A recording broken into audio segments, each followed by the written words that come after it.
Oh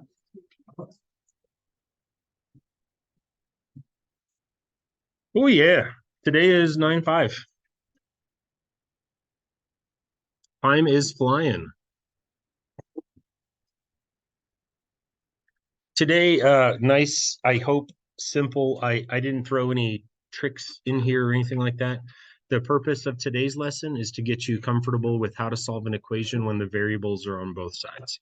So that's what we're doing today is variables on both sides.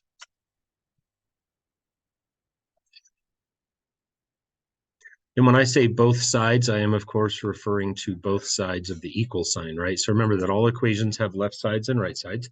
And what you've not been exposed to yet in this class is equations where you've got some x's on the left and some x's on the right. So I'm going to show you what I think is the best way to do this. Understand that there is some negotiation as we go through this. I'll give you my 2 cents as to how I feel about it, and then you can hopefully take away from this that I don't have to do it exactly like my teacher did. He's just trying to show me a way to avoid more negative numbers. So that's all I'm going for today. So for our first example, we have 3 minus 5x equals 2x plus 17. Have you guys seen these before where the variable sits on both sides? Starting tomorrow, I'm going to give you equations where there's a lot of stuff on each side. So you might have an equation where on the left side, you might have like 5x plus 2 minus 3x minus 9. And then on the right side, you got a whole bunch of stuff too. And we'll cross that bridge, but I purposely left that completely out of today's lesson. So today's lesson is just equations that generally look like this. I'm going to pause this real quick so I can change my attendance. So anyhow, here's my take, and you're welcome to chime in because I know that not everyone does this the same way. Number one, as far as I'm concerned, the number 3 and the number 17 are not here. So don't even look at them. And what do 3 and 17 have in common that the other guys don't have? They don't have a variable. So I'm always going to put them on the back burner, and I would encourage you today, whether you've learned this before or not, to really think about forming good habits. These habits stick with us this year and then next year and the next year. So my take is don't look at the 3, don't look at the 17. Those guys don't have x's. My focus is going to be on the terms that have the x's and bringing them together. So one of them is right there and one of them is right there. Be careful how you answer this question. The one that I'm pointing at with the red arrow, what is he? Good job saying negative. Thank you. No one said 5x. You guys are awesome. Negative 5x. And what about the green arrow? Positive 2. So I have a very simple question for you. Which of those is smaller? The negative 5. So what I'm going to preach to you a lot, you get used to this, is to get rid of the one that is smaller. And the reason for that is because you'll see that when I get rid of him and, quote, move him to the other side, I'm going to guarantee myself that the x that I get when I'm done has a positive number. You can almost always control, and I say almost because in our 4th example today, you'll see that sometimes it's not up to us. So in this case, hopefully you going to come along for the ride, what we're going to do is we're going to add 5x to both sides. So by adding 5x, what we've done is we've eliminated the minus 5x or the negative 5x on the left. And the same expectation is still in play, all right? We've still got weeks of this to go where I'm going to ask that you do everything deliberately, meticulously as instructed. We're going to cancel out our inverses because, of course, that's why we did that. And then we're going to drop all of the remnants straight down. That equal sign should basically, like Mrs. Eklund showed you, that equals you don't have to draw the line, but it should be in a vertical line all the way down a problem. Organization. No chaos, no mad scrambling, mad scientist work off to the side. Just vertical organization.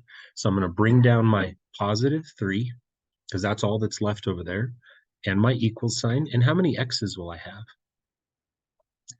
I will now have 7 x's. So notice I brought them together and they're all into one place. And then, of course, I'm going to drop down the other remnant on the right-hand side, the plus 17.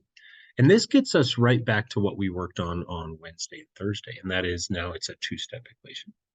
You no longer have options. Full disclosure, in that first step, you actually had 4 right options.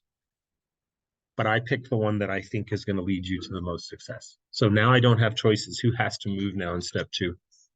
The 17 has to go. The X's have basically moved over to the right side and said, this is our side now. So the 17, you're no longer welcome here. You got to go. And how are we going to get rid of that 17? Right. So we're going to take away 17 from both sides. And again, meticulous. We're going to cross out our inverses because, of course, that's why we did it. And then again, notice we're working in a vertical line. We're going to bring down our 7x. We're going to bring down our equal sign. And then we're going to do the math. What's 3 minus 17? It is, in fact. And now we've got ourselves a one-step equation. So what is the step here? Divide by 7. Do it on both sides. And remember, cancel, drop, drop. Drop your equals, drop your x. And then the basic skills kick in. What's a negative 14 divided by a positive 7? That's that. Feel free, plug it back in, check it when you feel like you rocked it, hit it a full send, box it up. I can't stress to you, I mean, the organization. You don't want to be going 3 inches off to the right while you do the script. It should just flow straight down every time you solve an equation. Any questions about that? Okay. Next one I have for you, I'll switch colors here. Let's do a white equation. 4m plus 6. That was a good yawn, Brendel. I feel you, brother. Equals 3m minus 2. Again, I don't even see that 6 and that minus 2. They're dead to me. I'm only focused on controlling. You're going to hear me say that. Controlling your variables.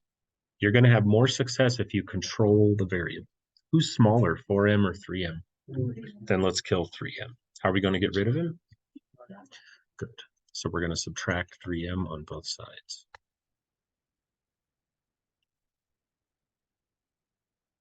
I will tell you, come October, sometime when I give you the green light and I say, okay, today's the day I no longer require that you show your work.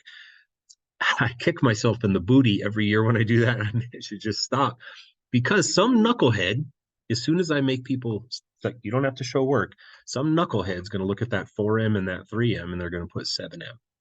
So always have in your mind that when you move something to the other side of the equal sign, you're doing the opposite to make it happen. Never just combine like terms across the equals. So good habits, form the habits, and then eventually when you don't show work, you just cruise control, autopilot. How many m's will we have left? Let's see. We're gonna do a cancel, and then we're gonna do a drop drop. Yep. So we're gonna have just an m.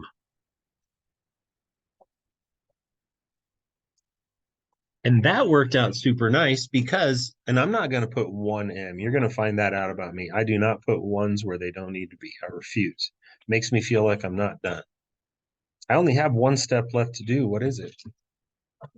Subtract that 6 on both sides. Cancel, drop, drop. And what's negative 2 minus 6? Negative 8.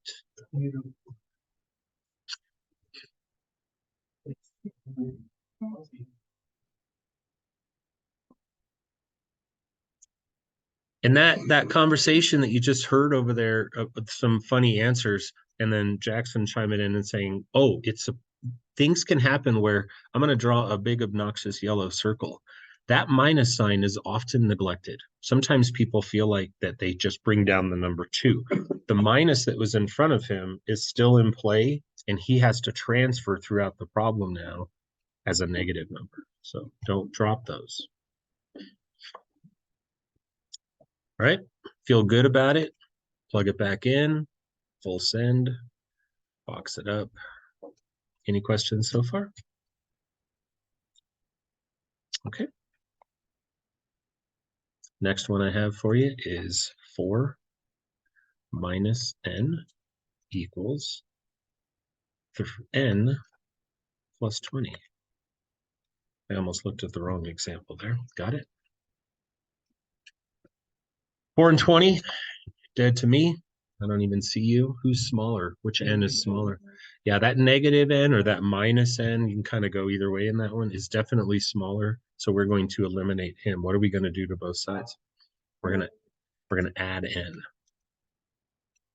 And always remember that when you do that, you are adding one n. There are ones places where you can't see them. You just don't like to write them down because it's a waste of lead.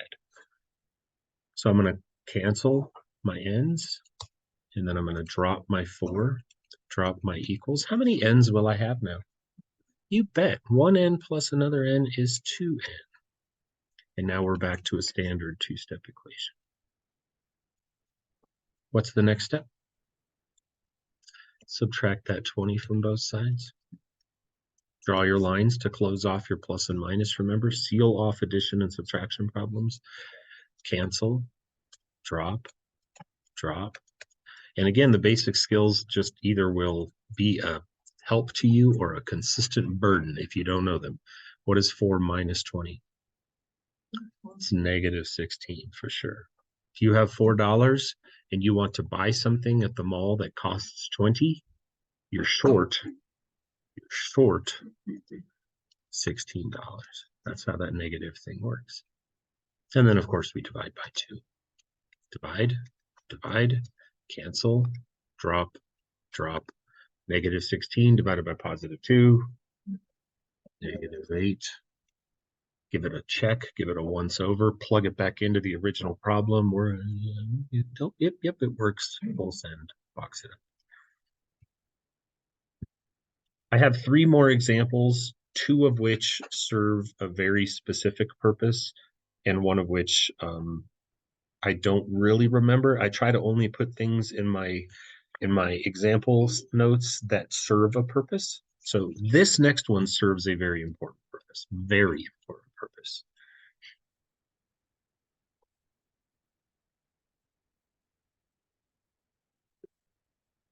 And if you would like another one of these when I'm done, feel free to ask. If what I'm about to talk about doesn't completely make sense to you, then just ask and we'll conjure up another. If you've been sitting here listening, which I know you have for the last 12, 13 minutes, then you know exactly what I'm about to say. Ignore the number minus 8 and look at the W's, right? Who's smaller? Do not add 6W to both sides. And the problem is sometimes as a teacher, we kind of have to contradict ourselves. Earlier, I said almost always. You can almost always control the variable. What happens and goes wrong if I add the 6W over?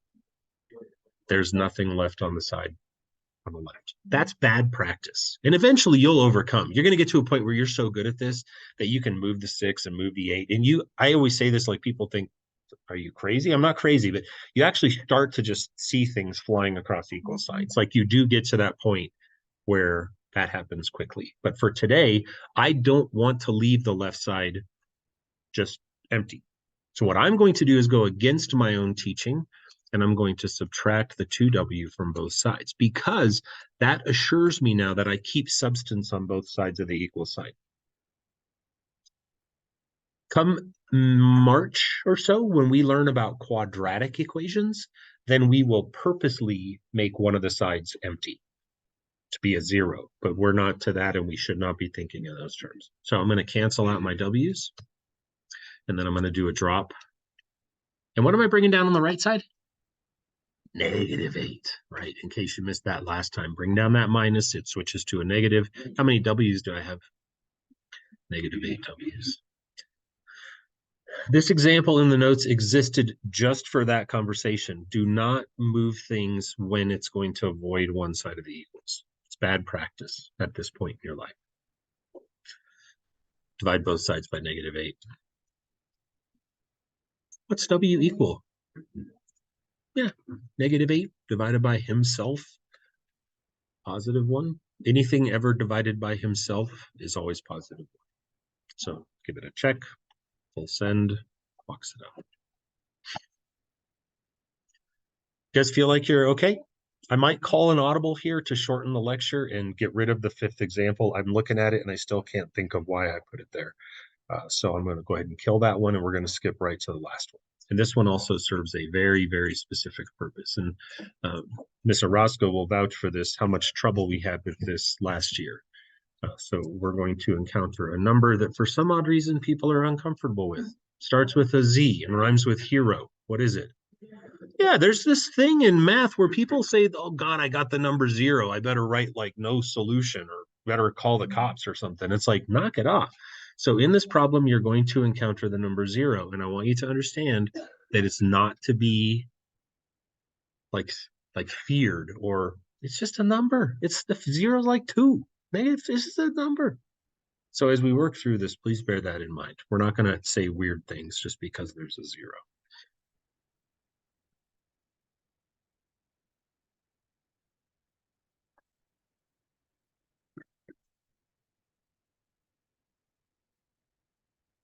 This does go back to the first thing I told you, and that is control the variables because you have an opportunity to. There's variable number on the left, variable number on the right. That means 100% of the time you can control. So which X should we move? Get rid of the -6. He's smaller, and I do not want to ever have to divide by a negative if I can avoid it. And in this case, I can. So I'm going to add 6X to both sides. If you do this, you're going to be very 6X-ful. 6X. Oh, sorry. Just no, just a shake of the head. My bad. I'm going to drop the 11 and I'm going to drop the equals. And I'm going to now add my X's together to get 11X and then plus 11. Again, there's some weirdness here. You're like, what's going on with all these 11s? It just is what it is, right? You don't break stride just because things look a little funky. What's the next step? We are going to subtract 11 from both sides. And this is what I was talking about earlier. You're about to see something that it's okay.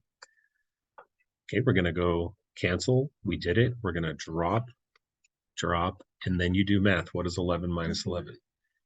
It is 0. And this makes people walk up to the desk, and it's all good. I'm happy to answer your questions, but 0 is no different than 2, -9, 13, 5 halves. It's just a number. So I'm going to plow forward, go on with my business and use my training. What am I going to do to both sides? I am going to divide by 11. I'm not going to sit around and analyze it and run away from the number 0. It's just a number. I'm going to cancel my 11s. I'm going to drop my X. I'm going to drop my equals. And what is 0 divided by 11? It is. It is no different. Yes, it's got some special stuff in math, but 0 divided by 11 shouldn't scare you any more than 4 divided by 2, 12 divided by 3. It's just a math problem, right? There will come a point where the 0 starts to mix in and some weird things can start to happen, but I just want to get you comfortable with this. Any questions at all about any of this? All right. Well, that concludes then the lecture. The assignment, as you would expect, is on Canvas. I hope I remembered to publish it. If I didn't, let me know. If you go there and you don't see today's date, 9/5, then obviously I forgot.